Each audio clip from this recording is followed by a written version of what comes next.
દેવાધિદેવ મહાદેવ દેવતાઓ પણ જેમને પૂજે છે અને દૈત્યો પણ જેમની ભક્તિ કરે છે. અઘોરીઓ મહાદેવને સૌથી પ્રિય છે. મહાદેવનો મહિમા અપરંપાર છે અને ભારતમાં તો ખૂણે ખૂણે ભોળે ભંડારીની ભક્તિ થાય છે. પણ પાડોશી દેશ પાકિસ્તાનમાં પણ શિવ ભક્તિનો અનન્ય મહિમા છે. સરહદ પાર આ દેશમાં મહાદેવનું વર્ષો જૂનું મંદિર આવેલું છે અને તમને જાણીને નવાઈ લાગશે કે દર વર્ષે આ મંદિરમાં મહાશિવરાત્રિની ભવ્ય ધામધૂમથી ઉજવણી થાય છે. અને આ વર્ષે આ મંદિરમાં થનાર મહાશિવરાત્રિની મહા ઉજવણીમાં ભારતના પંજાબના 62 હિન્દુઓ સામેલ થવાના છે. ત્યારે સંદેશ વિશેષમાં વાત કરવી છે ભવનાથ મેળાની, કે જ્યાં ગરવા ગિરનારની તળેટીમાં કેવો માહોલ છે અને એની સાથે સાથે સરહદ પારની એ શિવરાત્રિની પણ. ભારતમાં નાના મોટા દરેક શિવ મંદિરમાં મહાશિવરાત્રિ પર્વની ભવ્ય ઉજવણી કરવામાં આવે છે. દેશના ખૂણે ખૂણે શિવ ભક્ત શિવ મંદિરમાં જાય છે, મહાદેવની તે આરાધના કરે છે અને શિવ ભક્તિમાં લીન થતા હોય છે. પરંતુ મહાશિવરાત્રિની ઉજવણી ભારત પૂરતી સીમિત નથી. ભારતના પાડોશી દેશ એટલે કે પાકિસ્તાનમાં પણ હિન્દુ મંદિરમાં મહાશિવરાત્રિની દર વર્ષે ઉજવણી કરવામાં આવે છે. લાહોરથી અંદાજે 300 કિલોમીટર દૂર ચકવાલમાં આવેલા ઐતિહાસિક કટાસ મંદિરમાં મહાશિવરાત્રિની ઉજવણીનું આયોજન કરવામાં આવ્યું છે. આ મંદિર કટાસ તળાવની પાસે આવેલું છે, જેથી તેને કટાસ મંદિર તરીકે ઓળખાય છે અને પાકિસ્તાનમાં રહેતા હિન્દુઓ માટે આ મંદિર આસ્થાનું એક કેન્દ્ર છે. સૌથી ખુશીની વાત તો એ છે કે ભારતીયો પણ પાકિસ્તાનમાં મંદિરમાં થનારા મહાશિવરાત્રિ મહોત્સવમાં સામેલ થાય છે. પંજાબના 62 શિવ ભક્તોએ વાઘા બોર્ડરના માર્ગે લાહોર રવાના થયા.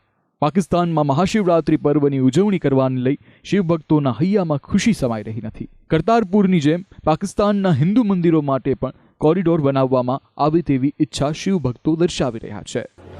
और हम लोग 4-5 साल से प्रयत्न कर रहा था मैं, अब पहली बार से मैं मेरा वीज़ा लगा है और मैं बहुत प्रसन्न हूँ. और हम लोग वहाँ जाकर के मांगेंगे कि अपने भारत और पाकिस्तान दोनों मित्र बन के रहे. और छोटा अपने अपने देश में से तो पाकिस्तान बना ही है, तो हम लोग चाहते हैं कि दोनों देशों में प्रेम संबंध बने और जितने भी हिंदू वहाँ के मंदिर हैं, तीर्थ स्थल है, वो सब ओपनली खोल दिए जाएं. कोई वीजा ना हो, कोई सिस्टमेटिक तरीका ना हो. जैसे जत्था सिखों का आता जाता रहा है वैसे ही हिंदुओं का आना जाना बना रहे. और जैसे करतारपुर कॉरिडोर बनाए, ऐसा कॉरिडोर बने जिससे कि वहाँ के जितने भी हिंदू मंदिर हैं यहाँ से लोग आ जा सकें और दर्शन का आनंद ले सकें. ये सिद्ध पीठ है भगवान शंकर का. जब माता सती हुई थी तो 2 बूंद भगवान के गिरे थे. एक गिरा पुष्कर राज में, दूसरा गिरा कटास राज में.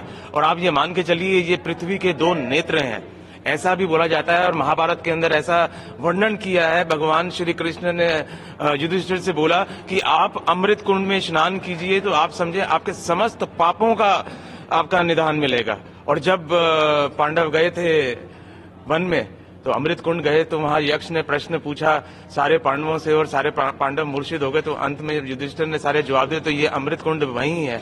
जब ब्रह्मा जी और विष्णु जी में आपस में विवाद हो गया कि मैं बड़ा कौन है, तो वहां पे स्वयंभू भगवान शंकर प्रकट हुए थे. तो श्री कटासराज धाम वो है.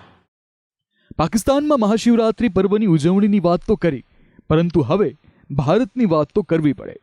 ભારતમાં તો દરેક શિવ મંદિરમાં મહાશિવરાત્રિની ભવ્ય ઉજવણી માટેની તૈયારીઓ કરવામાં આવી રહી છે. મહાશિવરાત્રિ પર્વની વાત નીકળે એટલે વાત જૂનાગઢ ભવનાથ તળેટીમાં થતી મહાશિવરાત્રિની થાય. ભોજન, ભજન અને ભક્તિનો ત્રિવેણી સંગમ ગિરનારની તળેટી પર હાલ જોવા મળી રહ્યો છે. જૂનાગઢના મેળામાં હરિયાણાથી જંગમ આવ્યા છે. તેઓ માત્ર દશનામ અખાડાના સાધુ સંતો પાસેથી જ દક્ષિણા લે છે. ભગવાન શંકરના થાલામાંથી પણ દાન લેવાનો માત્ર જંગમને જ અધિકાર છે. કહેવાય છે કે સંપ્રદાયની ઉપસ્થિતિ ભગવાન શંકરની જાંગમાંથી થઈ છે. જ્યારે શિવ અને પાર્વતીના વિવાહ પૂર્ણ થયા ત્યારે ભગવાન શંકરે બ્રહ્મા અને વિષ્ણુને દાન આપ્યું હતું, પરંતુ તેઓએ દાન લેવાની સ્પષ્ટ ના કહી. જે વાત ભગવાન શંકરે પોતાની જાંગ ચીરીને જંગમને ઉત્પન્ન કર્યા. हम हमारी जन्मभूमि है वैसे सोनीपत की है, अपना भ्रमण करते रहते हैं. जैसे अपना मारवाड़ है और मेलों में मिलते ही है. जैसे जूनागढ़ में हर साल शिवरात्रि का मेला लगता है और कुंभ मेलों में भी 2 महीना 3 महीना वहाँ रुकते हैं. हम क्या करते हैं यहाँ पे अपना शिव कथा करते हैं हम, शिववाणी.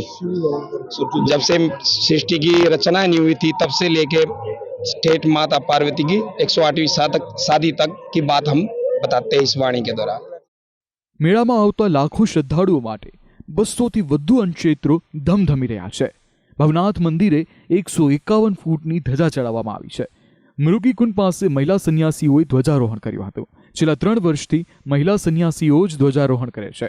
હર હર મહાદેવના નાદ સાથે જૂનાગઢમાં મહાશિવરાત્રિના મેળાનો માહોલ જામ્યો છે. દામોદર કુંડ પાસેથી નીકળેલી જળયાત્રામાં મોટી સંખ્યામાં લોકો અને સાધુ સંતો જોડાયા હતા. આ જળયાત્રામાં નવા દીક્ષાર્થીઓ પણ જોડાયા હતા. રેવતી કુંડમાંથી જળ લઈને સાધુ સંતો દ્વારા ભવનાથ મહાદેવને જળાભિષેક કરવામાં આવ્યો હતો. આ જળયાત્રામાં ભક્તો હર હર મહાદેવના નાદ સાથે ઝૂમી ઉઠ્યા હતા. સ્પેશિયલ રિપોર્ટ સંદેશ ન્યૂઝ.